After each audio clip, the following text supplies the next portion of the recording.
Hey, what's up, people? It's Bill Calhoun, and this is BLB. You know what time it is. It's Bill's live broadcast. And today, you know who I have in the house. If you guys have not been keeping up on my posts, shame on you, okay? Daniel is in the house, all right? And I can see some people are on right now, which is really, really cool. Daniel has been awarded the Fitness Best Asia Award winner for the entire universe's best Pilates instructor.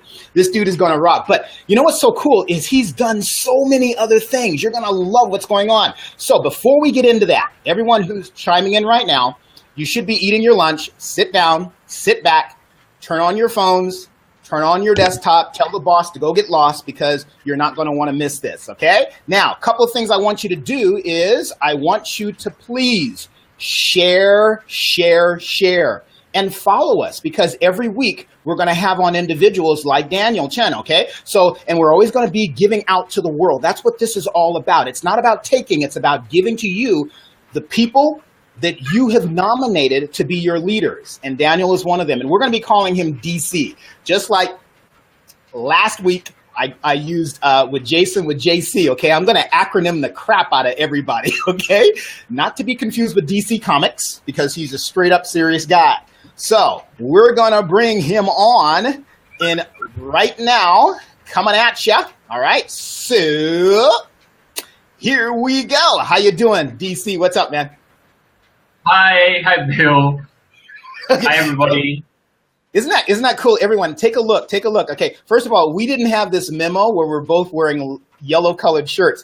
He started first, and I thought, okay, I need to get something just as bright as DC because he rocks. Look at that. And you look at the back. Okay, I'll spread it out here so that you can see. Okay, look at the back, man. He's got the yellow and the whole motif going. How cool is that, right? That is so wicked. Way to go, DC. Say that again, DC. Welcome to my humble house. There you go. And Daniel, before we go on here, let me just invite people to go ahead and type in their comments. You guys, if you have a question for Daniel, or if you have a comment, just go ahead. Now, what you have to do, if you're watching me from my Facebook profile, or if you're watching me from my private Facebook group, you have to come on over to the page where Daniel and I are in order to type in your comments. If you type in your comments on my profile or in that private group, they won't show up here. Okay, so go ahead, reach out. That's what we're trying to do. We're trying to engage you. You guys brought this gentleman to the top of Everest. So go ahead and speak to him. Okay. All right. So before, let me just do something here, Daniel. Okay. So you guys go ahead and type in your comments now. Daniel, before we get started, congratulations to you, sir, for winning the Fitness Best Asia Awards Best Instructor for Pilates. Correct? It was for Pilates, right? Thank you very much for nominating and letting me win this award. It's an honor. And hopefully we can continue to bring the whole fitness industry and really increase the standard of it. Great. Daniel, first question for those people who don't know. What is Pilates actually? Because I know there's a lot of confusion out there. Can you go ahead and just give us the down low on that? Actually, Pilates is a form of movement created by the founder, who is Joseph Pilates himself. He's actually a gymnast, an acrobat, a boxer. And when he was, he's actually from German. And when he was in the States, he was actually kept as like a prisoner when there was a World War. And in the camp itself, there was a lot of people who were weak and having some illnesses, and he actually devised a lot of exercises to help them maintain their health. So eventually, when the war was over and when he moved to New York, he actually opened a studio to help people build stronger joints, build core muscle. So Pilates is actually a form of exercises that connects conscious movement and body alignment so that you can actually activate the correct muscle to maintain the correct integration of the whole system. Now that's interesting, DC, you mentioned because Joseph Pilates, yes, right? I mean, he was a boxer, he was a gymnast, and he was also working with the military, right? There are many history of Joseph Pilates, and from my master, who is actually Ron Fletcher, who has been studying under Joseph Pilates for many years, and he's actually one of the 6 elders who we recognize were the so-called disciples of Joseph Pilates. Although Joseph Pilates did have a lot of students, and our master Ron actually relates the story that he was more of not a working for military, but he was inside a military camp. So there are many stories, and this is the version I heard. So he was actually more like a foreigner in a foreign state, and when there was a war, he's kept inside the camp. Cool. Now, Daniel, you mentioned that Pilates opened up a studio in New York City. And when I was doing my dance, I had heard about Pilates because I think it was the New York City Ballet was actually utilizing. They were going next door over to a studio, and that's where some misconceptions are around. People think that Pilates is for dancers. Can you go ahead and chime in on that? When Pilates, Joseph Pilates have his Pilates studio at New York, it's actually at, I think, 5th Avenue, I can't remember, but it was in the building where all the dance studio were. So because there are a lot of dance studio, when they walk past the apartment or they see the studio, they were curious of what the apparatus were. So eventually someone actually went in, and Joseph Pilates managed to help correct their problems, like knee problems or the hip because of the dancing and the point. And eventually the dance world got to know about Pilates and how it helped them with their dance. So it gets very popular. It becomes a very popular exercise for the people who are rich and who are people in the dance society. So eventually it becomes a dance thing. So excellent. Go ahead. Carry on.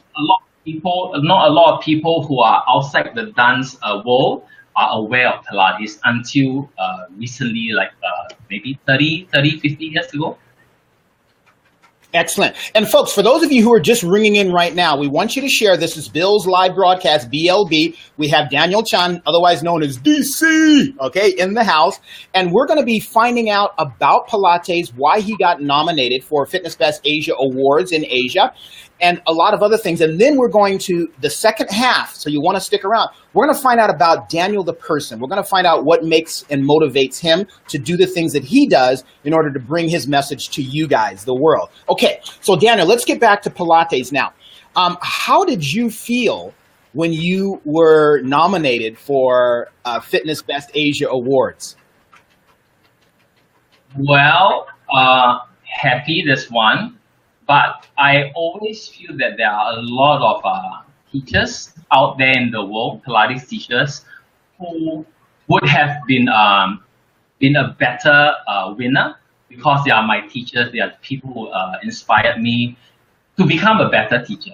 We source inspiration from people who are always better, and I'm very thankful in my life that so many teachers who are there to help me grow to what I am today. Even currently, when I'm working with my team on Pilates 43, they are always asking me questions, challenging ideas, challenging about clients' improvements or clients' problems.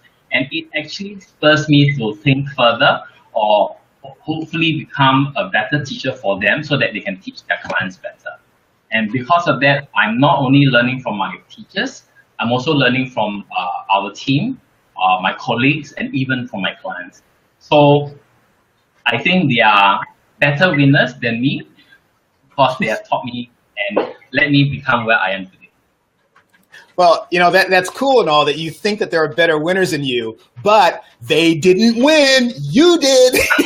So, okay, so it's pretty much a slam dunk. Okay, game over. Okay, DC was the winner. Now, you mentioned that you actually learned from a lot of mentors that you highly respect and that you wanted to give back what they had given you and then do it in your way. How did you present Pilates, or how do you present Pilates in a slightly different way than the way that you were taught? Because that's what makes you special. That's the reason why you won the award. I guess what is different about myself and our team is, for a long time, Pilates is all about just movement. It's about feeling the movement. It's about really trying to center yourself, find your core activation. But as the time passes, there are a lot of medical and scientific background that actually enhances the knowledge, especially with us. With that, you can't help but to combine science and movement together. For example, there's a difference between deliberately flattening the spine down. Is this technique suitable for people with slip disc? Is this person supposed to really go into a flexion? So there's a lot of science now that actually help enhances our movement and knowledge and help complement or rather assist physios or doctor to help the aid of the clients to become better. So instead of increasing the risk of injuring themselves again, we become a unit, and we are not just working alone as movers to contradict physios or doctor, but something that complements it. So I guess our team and myself are more based on science. So we move based on more medical background by doctors who have continuously teach us stuff, so that hopefully we can all become a great unit for the public rather than just individual entities. That's great. So DC, help us out here. So individuals who, as you mentioned, who are suffering from slip disc challenges, or they have other muscular challenges and imbalances.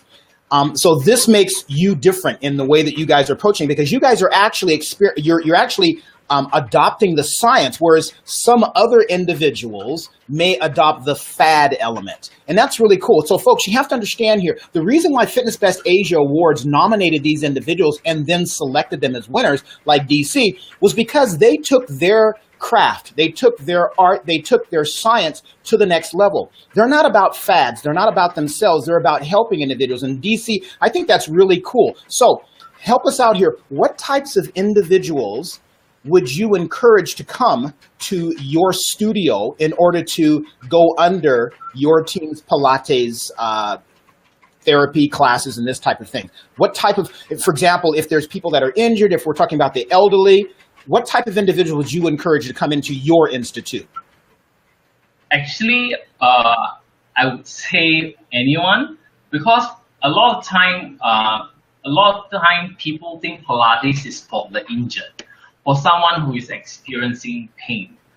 Pilates is for someone who is weak and trying to get over the pain. No, Pilates is more about being able to move well, being conscious of the imbalances, being able to understand which part of the movement is wrong. So for example, if you are lifting the arms up, everyone is focusing on the end range, the destination. I'm going to be posing here. I'm going to be in this final position. But the journey getting there, there might be certain movements in the body, which is called imbalances. They might be compensated.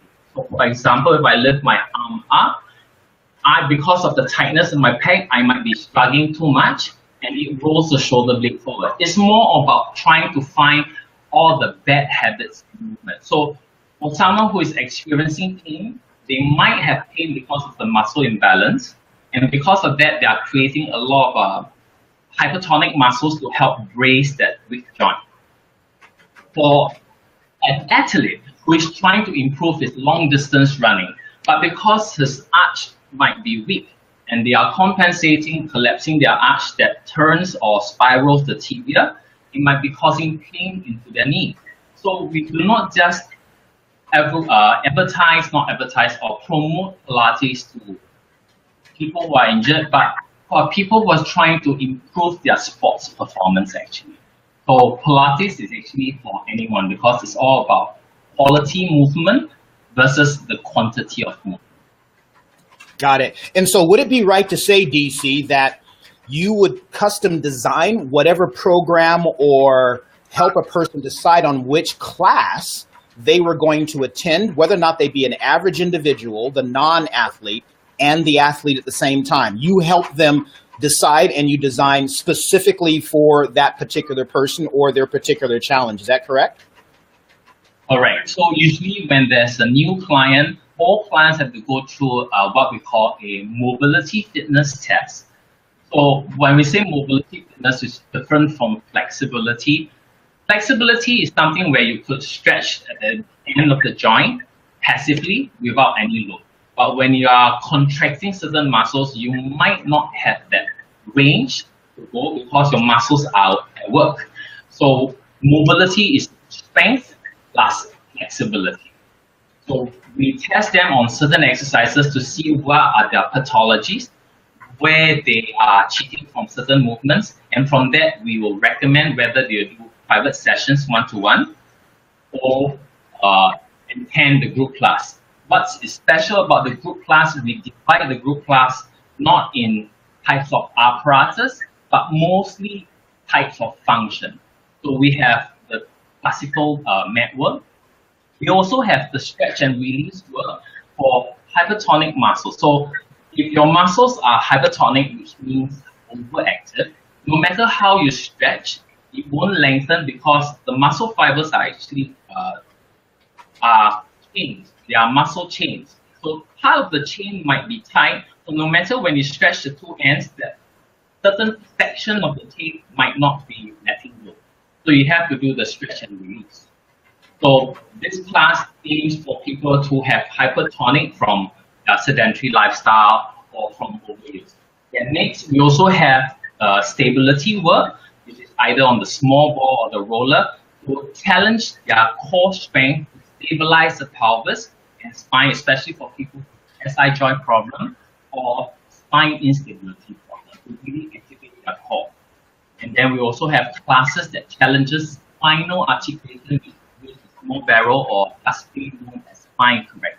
So basically, we have 8 types of classes that challenge different type of the body, from articulation to mobility to basic strength to core integration. So we are able to program the classes or recommend for clients according to their needs and their goals. Excellent. And folks, for those of you, because DC, as you can see, he is really about the science. And some of the vocabulary you might not be familiar with unless you're in the fitness professional industry. Let me just go ahead and just try to make you aware of basically what he's saying is just come on in and they'll get you fixed up. Right? Okay. That's pretty much it. Because I'm sure, DC, a lot of people out there are going, let me see, which one of these do I have? What word was that? Was that for my shoulder? Folks, don't worry about it. That's the beauty, because what DC is doing is he's speaking in the language of his art, but it doesn't mean that you need to know that language. They will help you through that. That's how specific they are. And I think the difference, folks, whereby DC is actually, and you can see how he's focused when he's talking about that, versus another person in the fad industry who might say, yeah, come on down and do Pilates. You're going to sweat and burn a lot of weight. Wrong, okay? So, folks, when you go down to see DC and his team, they'll get you situated. And that just brings us to something, Daniel. Because I know there's a lot of nonsense out there, and there are these myths about Pilates because individuals are not like you guys in your team.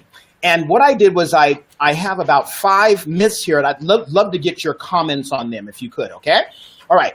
One myth is that Pilates is only for women. Can you help highlight this for us? I did Pilates, and I'm not a woman. As mentioned before, it was very popular in the old days among the dancers who are mostly ladies. And because the people who watch the dance are ladies of leisure, they are a little bit more well-to-do. It's all about the grace of movement. It's about how nice the movement is flowing versus being too abrupt or too forceful. So I guess the guys would feel that it's a little bit too feminine to be graceful. It's a little bit too girly to be moving smoothly. So I guess it becomes a myth. among the guys that, okay, this is only for the girls to become more graceful and moving smoothly. Great, got it. Okay, next myth, number 2.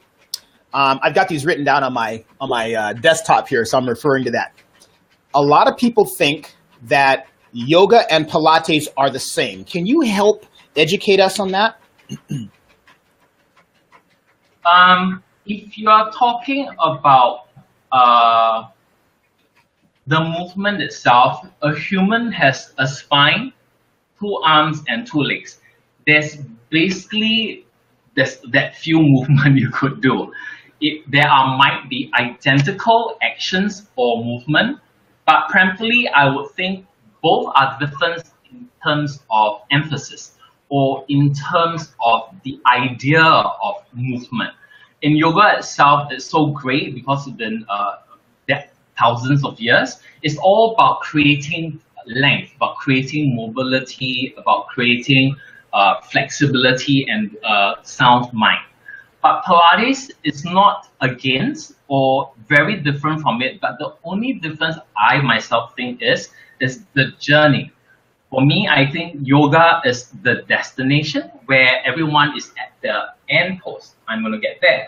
I'm going to reach there as much as I can. But Pilates actually complements that. How are you getting there? Are you setting up the bones in the correct alignment to get there? Or are you compensating to get to that range of motion, eventually which might cause an injury? So I think both works well together, but they are very, very different. But because of the nature of study, there are a lot of yoga teachers doing Pilates, there's a lot of Pilates teachers doing yoga. I think movement is movement, we just need to be conscious about it. That's interesting what you just said, DC, about how yoga may be the destination and Pilates the journey. Correct me if I'm wrong. Is that what you mentioned? Which is beautiful. Which is beautiful. And that's something that we don't hear a lot. We don't hear a lot about the fact that Pilates is not an end in itself. It's something to help you go the next level to get to the next place. So there's no such thing as a Pilates purist. Pilates is a tool to be better, as you mentioned, being an athlete, being a dancer, rehabilitation, body balance, and those types of things. And that's beautiful. That's a beautiful thing, man. Appreciate that. Okay. I think you said it yeah. Say again? Say again? I think you said it better than me. No, DC, you said it perfectly. Otherwise, I wouldn't be able to understand it. And because it's BLB, I'm assuming that we have professionals and non-professionals out there, just to clear. Dude, without you being where you are and without you saying the way that you say it, there's no way I can interpret it, man. I'm just an interpreter. That's it, okay? You're the specialist. You're the guy on the top, all right? Okay, number 3. Hold on a second. What's the third one? Okay. The third myth is that Pilates is good for weight loss. Can you help shed some light on this whole weight loss and Pilates question? I guess if you are more specific, does that reduce your waistline, I think? Because if you notice, Pilates is not just a body weight movement. We are working on apparatus which are spring-loaded, which actually develop muscles. And muscles are definitely heavier than fat. So there might be an increase of body weight, but you might have a reduction of waistline, not because you lose fat, but because you are basically standing taller or lengthening the spine apart. Especially the trunk area, a lot of people are slouching into it. Basically, they are compressing the whole spine down. The waist has nowhere to go but sideways. If they're able to lengthen and create space in the spine itself, of course, the space on the waist will have to come together. And we also activate a lot of core muscles, bringing the transversus abdominis, which is the deeper layer of the muscle, and the pelvic floor. It does help in trying to create length in space, therefore giving you the illusion that you are actually slimmer. Part 2, and because you are making the effort to be taller and constantly working, even when you are sitting down or standing up, you are actually burning more calories when compared to just slouching down. So I guess in a way it does help some form of fat loss and posture correction. But now, DC, let's clear this up for folks. For those individuals who are thinking that, okay, I need to get in Pilates because it's the latest way of taking a group class because I need to lose weight. It's important to understand that it should not be used as a vehicle in which to lose weight. Losing weight, as you mentioned, visually, we may have a different appearance, but it should not be used. As DC was saying, folks, with Pilates, it's the journey towards your destination, but we're talking about body balance, we're talking about muscular alignment, we're talking about joint mobility. It's not, if you want to lose weight, folks, I'm sorry, you got to knock off the shit that you're eating and get back to a healthier lifestyle, okay? Because I guess, DC, if people are like, they're like all over the place with their nutrition, anyway, they're going to come in, they're not going to be able to perform as good, right? If they're not also checking into the rest of their lives. Absolutely. A successful weight loss will only happen if from 80% is from diet. Yes. So if you are not eating right, you might be working your shit off, but still you might be shitty body because you're not eating right. Exactly. All right, number 4, okay?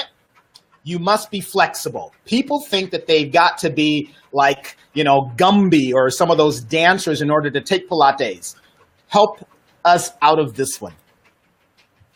The whole point of Pilates is actually to help you become more flexible. If you are already flexible, then Pilates will help you find the correct deeper muscle stabilizer to maintain that flexibility. If not, your joints will go into hypotension, which eventually will wear out the joints. So if you are too flexible, Pilates can help you. If you are not flexible, we will help you too. Perfect. Okay, last myth. We hear this a lot for just about everything, right? It's too hard, okay? What do you have to say to people who think that Pilates is too difficult, it's too strenuous? Knock this one down, sir. I guess that is very subjective. And being a teacher, a trainer, a coach, the most important part of it is that you are able to read your clients. Are they finding it challenging because the intensity is too high that the muscles or joint can't handle? Or is it too hard because they simply do not understand what the teacher wants them to do? So that's why I think it's very important to be, for a coach or a teacher, for anyone who is teaching movement, to be a little bit more empathetic, to be able to relate what the clients are having that problem of facing what difficulty they have, or why are they resisting that movement? Are they fearful because of past injury, or are they confused of actually by the terminology, by certain words we say? Because words are just words. It might mean very differently from someone else to someone from a different part of the world, for example.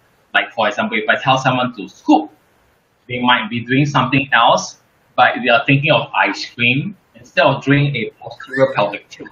I think being a teacher, we have to be very adaptable.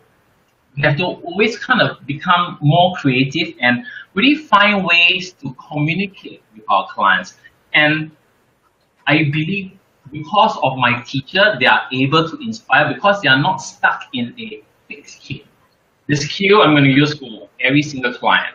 No, there's no such thing. You find the correct word, you use the correct term, whatever communication you have to get your points across. The 3 things I learned from my master, Ron, he has a saying. The 3 things are, you tell your clients what you're going to tell them. 2, and you tell a client. Number 3, you tell your clients what you told them. So basically, and finding ways to communicate until the person is really understand what they want or become very inspired to move and understand why you're making them move. A lot of time when we give exercises or drills, students are imagining that they're trying to deliberately make it hard to make them sweat, or they are trying to make the intensity high so you break the sweat. No, all the exercise selections and all the drills are aimed to help you to become stronger, to become freer of pain, to actually be able to do your daily life, walk the dog, play with the grandkids, run the marathon. That's so that you are no need to suffer afterwards. So if I'm able to get that message across, I think it will not be hard. In fact, sometimes most of my clients will want it harder because they know they are good for them. I like that. You know, DC, you mentioned something that's really important that I think a lot of fitness professionals miss. You mentioned that you must learn to communicate. As you mentioned, tell your client what you're getting ready to tell them it, and then repeat what you just told them. I think, you know, and DC, you were saying that other people were probably more capable to have won the Fitness Best Asia Awards. Well, you just illustrated why you won.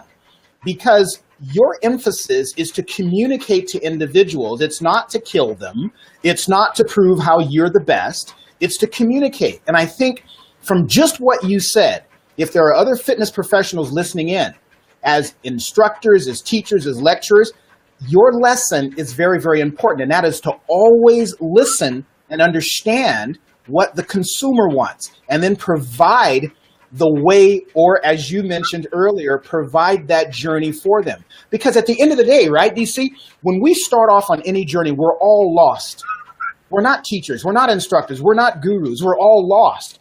And many times we just need people to guide us. And so that was pivotal in the terms of, in what you said about communication, because I can feel it, man. I mean, you're just so sincere, and I appreciate that, you know.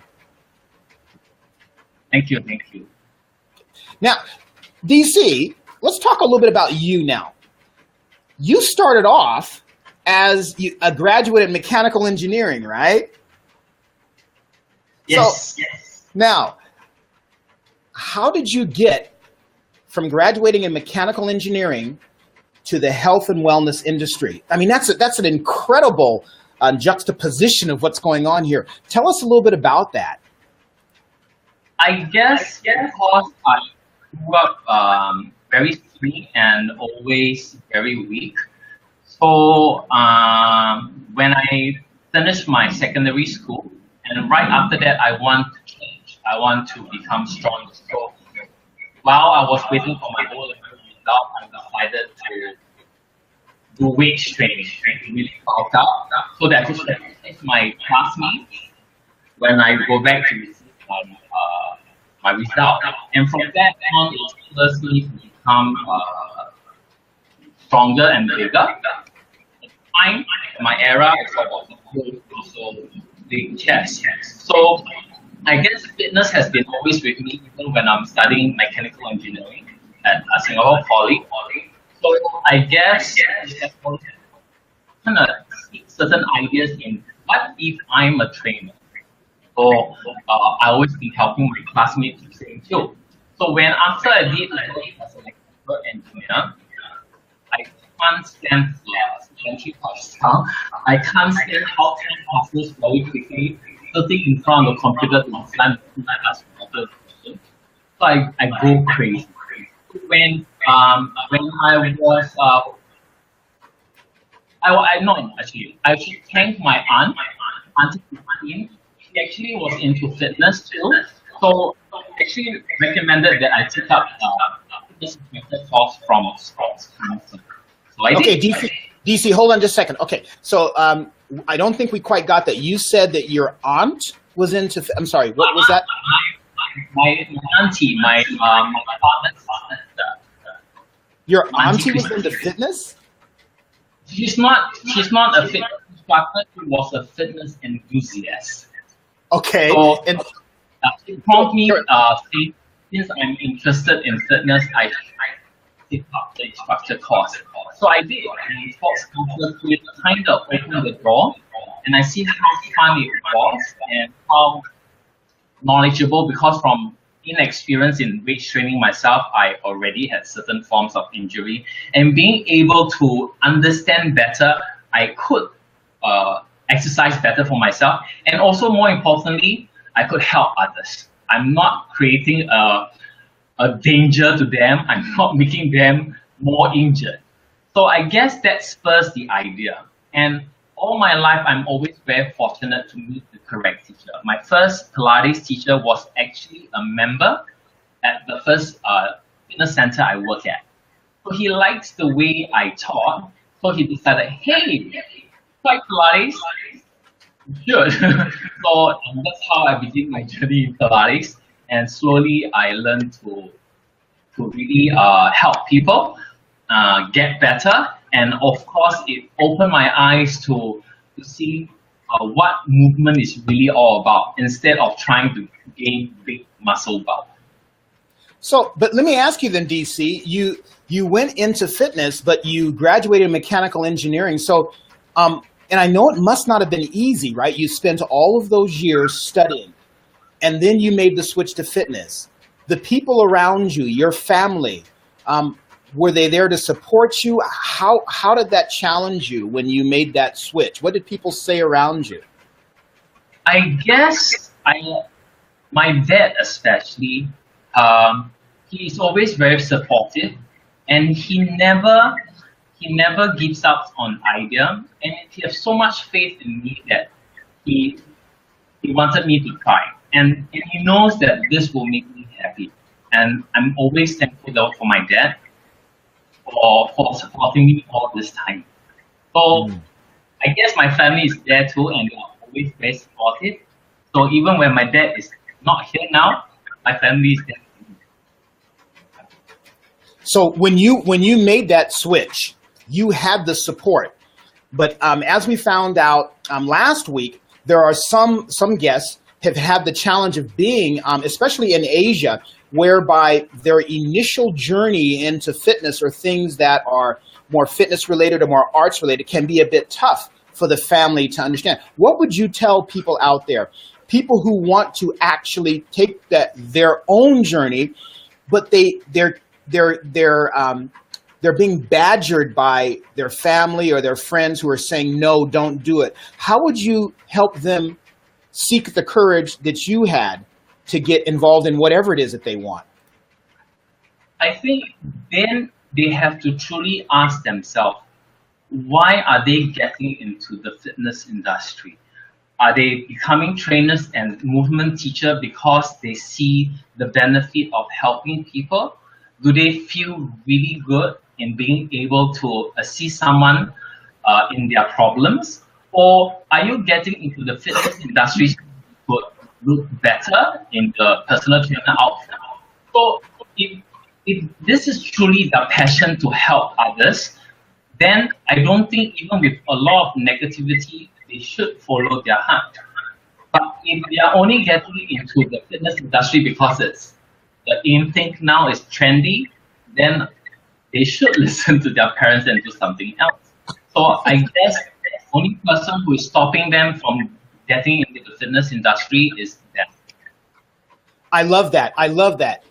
You said you must ask yourself why you're getting involved in the fitness industry. And if you're doing it other than to help other people in a certain aspect, or doing it where it's superficial, then you need to go ahead and stick with what your parents want. You know, DC, that's really quite pivotal. And I would even venture to change. You said, ask yourself why you're getting in the fitness industry. But what you said, DC, it doesn't have to be fitness industry. It can be anything, right? Why you want to be a teacher, why you want to be a banker, why you want, correct? Yeah, exactly. So, and with that passion, I guess you will be going all out and all your efforts to get where you are. And I believe people who have the greatest passion will be wherever they are now at the top, like for yourself and all the wonderful judges out there, all the teachers. And because they believe in themselves and they believe they can help others. And because that strong belief, we are where we are today. But if you do not have that, I guess you're just doing it to get by or be able to earn a living. And then eventually you get very tired and you lose your drive. And because once you lose your drive, then you can be doing anything, so you won't be happy. I love it. That's beautiful. So in saying all that, you have the support. Other people may not have, and you've explained how they can do it. You just must look inside and decide on what you want to do and how you're going to change the lives of other people, which is really beautiful. I mean, at the end of the day, DC, if it's very selfish, then we're going to burn ourselves out, and we're not really contributing to the world as a whole. So it's very, very important to go ahead and give back something. Not everything if you don't want to, but give back something. Wouldn't you agree with that? Very true. So I think, especially if you do not have a support of your parents and do not understand, and because in this society everything needs money. I know money is not important, but you still have to need to put food in the table. So for people who are doing that, they can start part-time. They can continue to do their daily job, and in the evening they could upgrade themselves to learn a different skill.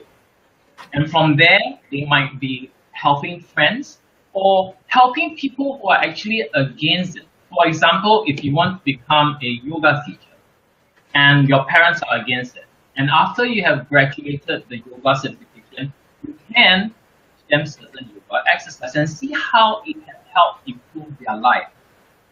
You're not trying to talk against your parents, but you're actually trying to convince them of what you believe and what you could contribute to society. And if your parents will see your belief and how you are actually helping others, they'll be more proud of you than will be against you. Beautiful. You think that's true.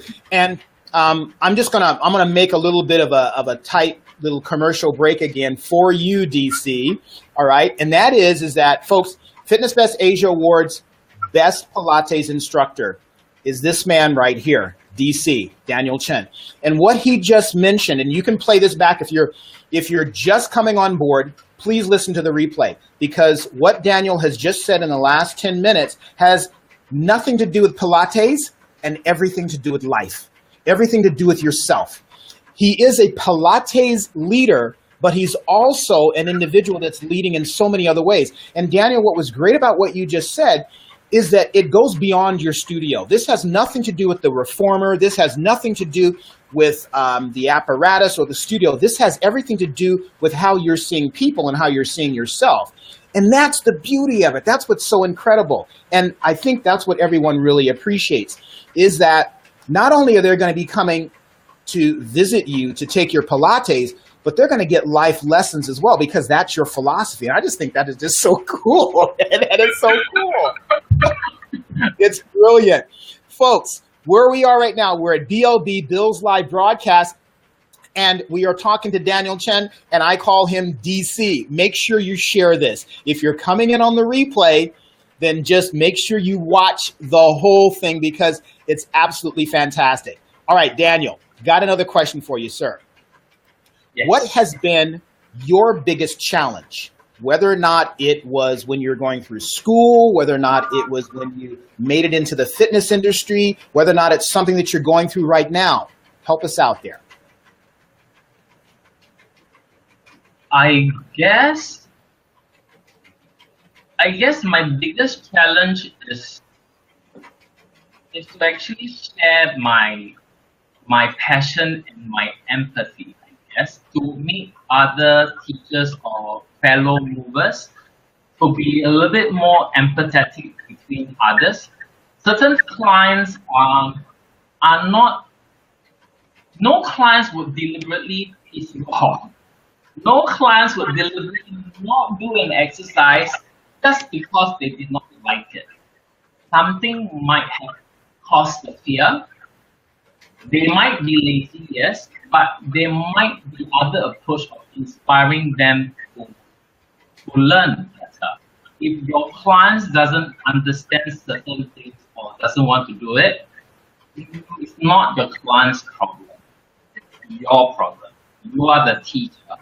So you have to be a little bit more adaptable and flexible to understand their fear, their concerns, so that you could alter the frequency of your communication to match theirs, to match the client, so that they could appreciate what you are actually trying to do. And not, I'm very happy that the entire team that I have are people who are understanding of me, or even better, especially my colleague Jerry Teo. Jerry has been he's the managing director of Pilates Poetry, and he is the most patient guy I know in the entire world. The way he talks to his clients, the way he communicates to us is always inspiring, and I take the inspiration to share it with others. And it's actually quite tiring sometimes when you talk to some teachers or coach, and they are always thinking that we are trying to create fear on others, but it's not true. You cannot use your accomplishment because you do this and you can do certain things and you have no injury. It doesn't mean someone else would have the same thing. They might have certain pathology that is preventing them from doing certain things. And if you cannot relate to them and you're forcing them to do certain exercises that actually cause more harm, then you are injecting yourself. So I guess my biggest challenge is to actually share the empathy and making the other friends or other coaches to feel more for your clients, to actually understand them better before you decide that what is good for them, instead of using your own body as a proof. I love it. I love it. And I hear the same thing, DC. I hear some individuals complain about their clients or their customers because they didn't do this or they don't put in the time to do this. And what you just said, DC, was that we need to be understanding as to what it is that we're doing wrong. Why is it that we are not getting the message across, that they're not understanding it, right? Because we are their leaders. And I love that. Actually, I don't see that as your challenge. I know you see it as your challenge in trying to help your instructors do all these. But dude, you've already adopted it. And what's very interesting about where you are, Daniel, is that you keep learning. And I think that is pivotal. You keep your journey going while you're leading other people along their journey. Many times, individuals will stop. They'll turn back and look at people coming on their journey, and they'll wait for them to arrive, and they'll criticize them as they're coming. But what you're doing is you're turning around.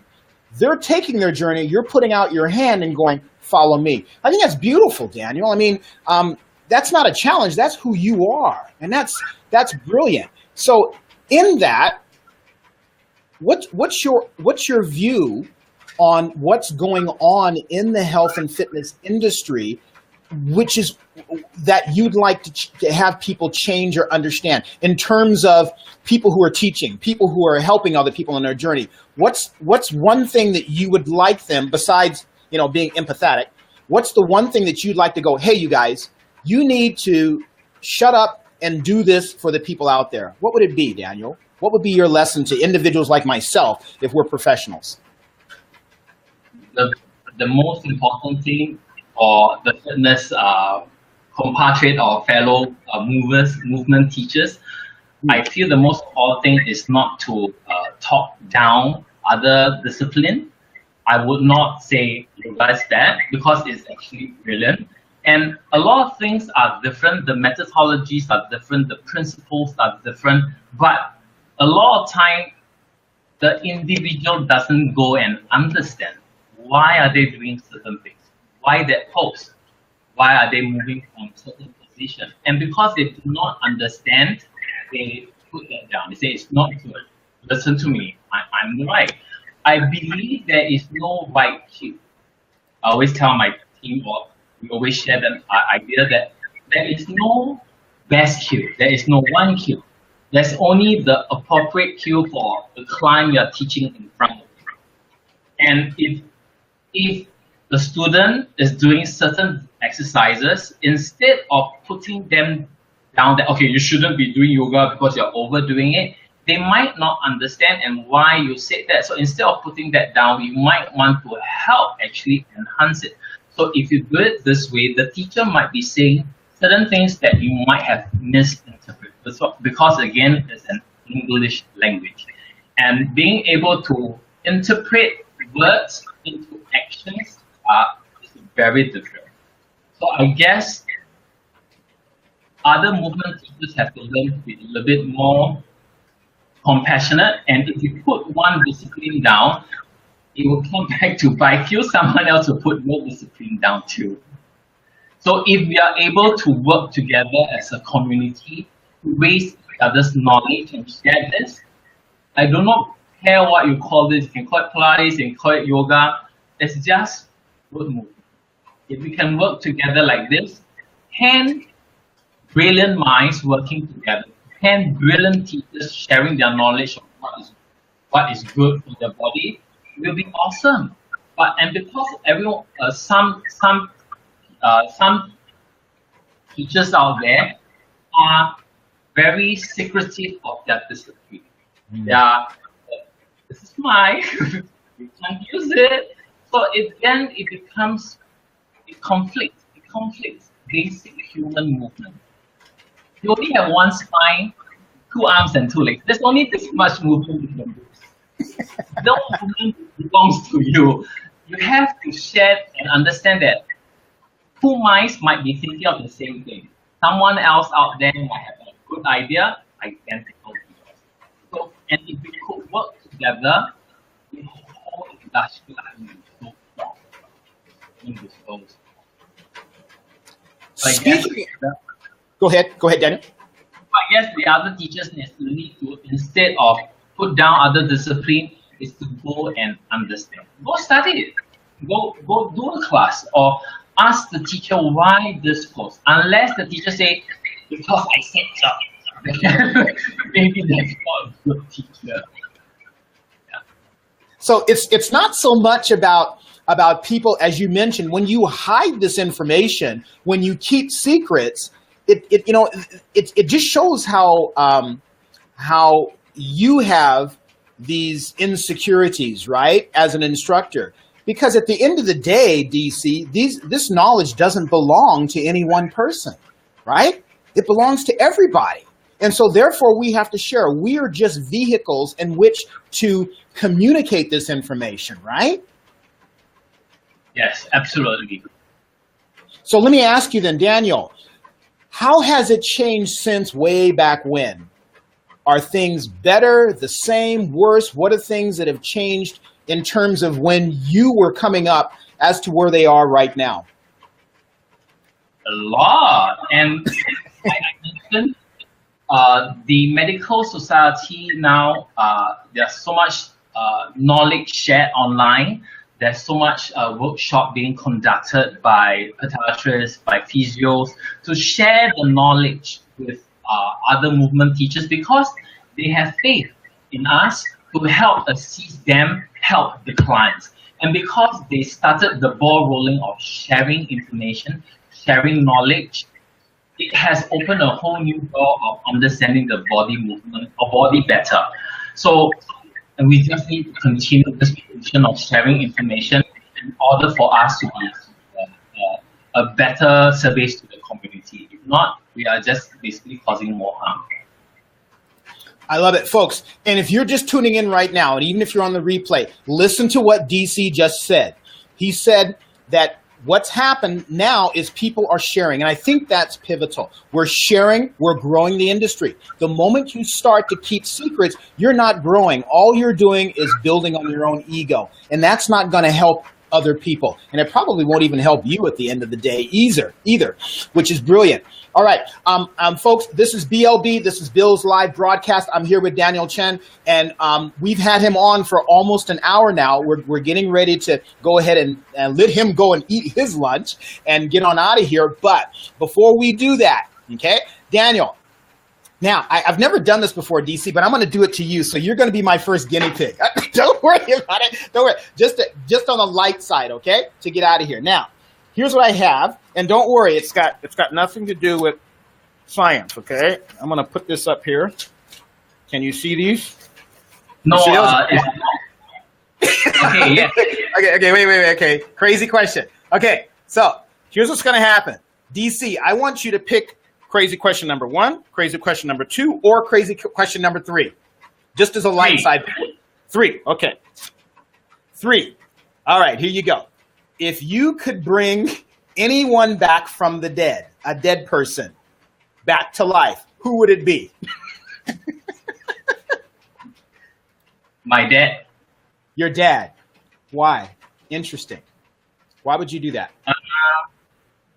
He had cancer for 10 years ago, and he had always been fighting cancer.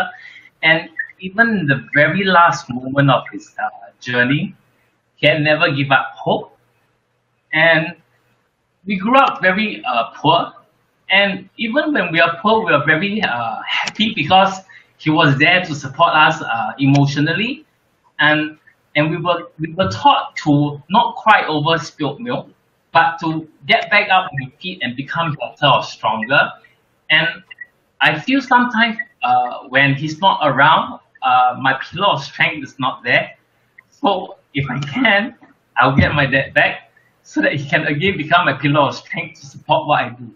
And he always been very had tremendous faith in me, and he has always been very proud of me. And I'm glad that I could spend an extended 10 years with him, and it was a great 10 years of a fight of cancer, and he's really my hero. And if I can bring him back to life, I would. That's beautiful. You know, DC, and you epitomize everything that he was when you were growing up and you were poor, as you mentioned, in order to be empathetic to individuals, in order to keep learning. I'm sure, buddy. I mean, he'd be so proud of you. And if you are even a scratch, if your father was even a scratch like you, okay, just a little bit like who you are right now, man, must have been absolutely incredible. And I take my hat off to you and your family, guy. Daniel, thank you so much. Now, I appreciate it, DC. And now we understand why you were the award winner, because it's not always about what you do, but what you feel and how you communicate. And that's what you've done, Daniel. I mean, it's, you know, anyone can teach Pilates, but not anyone can teach Pilates and be a good person and help other people be good people. And I think that's what it's all about at the end of the day. And what you just mentioned about your father and how he inspired you, spot on, dude. Spot on. And thank you for sharing that with us. We really appreciate that. Daniel, I'm going to say goodbye. Going to let you have your lunch. Thank you so much for taking the time to be with us.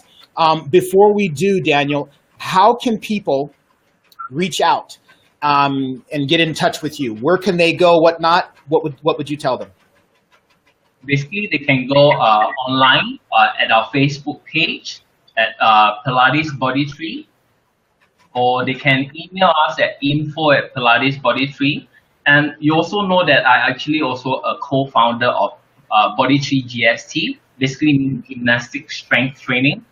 So I guess both are very identical. It depends on what you want. Do you want a slower, patient learning environment to do injury prevention, to do quality movement?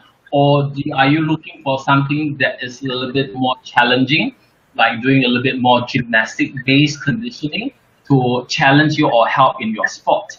So I guess it depends on whether they are trying to enhance their movement ability, or are they trying to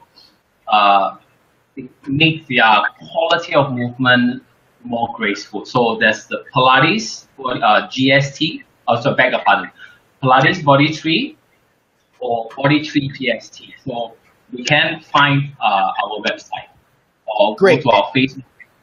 Great. And so, DC, what we can have you do is you can type in and actually copy in the links below this. You don't have to do it right now. You can do it later on in the Facebook. And so, folks, what DC will do is he'll put in his contact information, his links, his Facebook link, so you can contact him in terms of that. And if you have questions about what you want to do, I'm sure DC, when they call you or contact you, you'll have a series of questions that you'll ask, and you can direct them into the proper class or body gymnastics. By the way, dude, I'm getting ready to come down and do your gymnastics stuff. I can't wait. I'm serious. Because you and I were talking, right? We're both on that same mark, and I was looking at your stuff, and I'm going, damn, I need to get in there. We need to swap sweat in your studio, buddy. All right, Daniel, thank you so much, folks. That was Daniel Chung, and I'm going to let him go. Say goodbye, Daniel. Bye. Bye, everyone. Thank you, Bill. You're welcome. Thanks a lot. Folks, this was BLB. This was Bill's live broadcast, and we were here with DC Daniel Chung. Please watch the playback. Make sure you share this and follow us. Next week, we have Teresa Go, who's going to be on, and that's an incredible story as well. Everyone from just Lila White all the way down, folks. These people have been incredible. I just love being the platform for individuals to reach out to the world and help. It just gives me so much inspiration, and that's my 2 cents for everybody else. So tune in again. We say goodbye. This is Bill's live broadcast. We'll see you next time. Bye-bye now.